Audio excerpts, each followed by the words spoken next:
Criminal empathy. What causes empathy for criminals?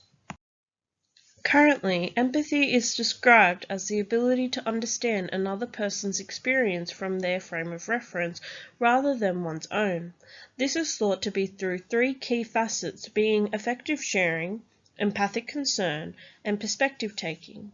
Perspective taking plays an important role in the empathy experience for criminals.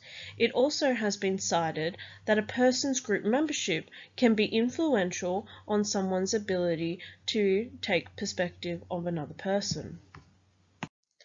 Therefore, group membership seems to play a significant role in the empathy felt for an individual, which is exemplified in the case of O.J. Simpson, which is discussed in the book chapter.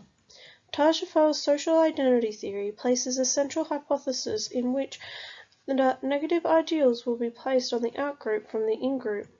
Due to empathy being heavily reliant on context, it may explain why there are intergroup failures of empathy, because feeling empathy for someone who is dissimilar is more cognitively demanding.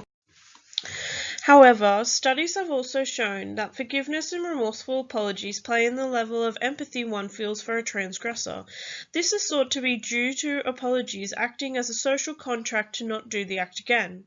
An interesting example of forgiveness in empathy is described in the book chapter below, which illustrates the importance of forgiveness in the production of empathy that a victim experiences. It is thought that by apologizing, it provides a pathway for intergroup perspective taking to occur.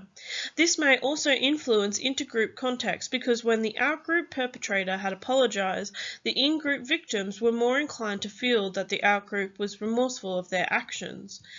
Apologies and forgiveness are also time relevant. If the apology has not been expressed in a short period of time, people are less likely to forgive.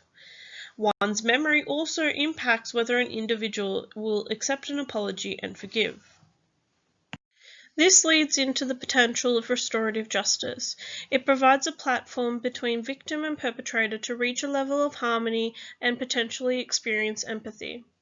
It provides a chance for mediation, and whilst most victims of violent crimes do not want to engage in restorative justice, there are some people that do. Restorative justice plays a medial role in our understanding of why empathy is felt for criminals and what influence apologies have on empathy for criminals. Due to limited research, there are not many answers within this field, but a small glimpse is provided into why someone may experience empathy for criminals. The main research within this area discusses the impact of group membership, specifically race, on empathy experienced and the forgiveness of a victim. Perhaps there is a smaller amount of research because the higher the level of transgression and its severity, the less the people are inclined to feel empathetic, in which restorative justice may provide an avenue to assist the understanding of criminal empathy.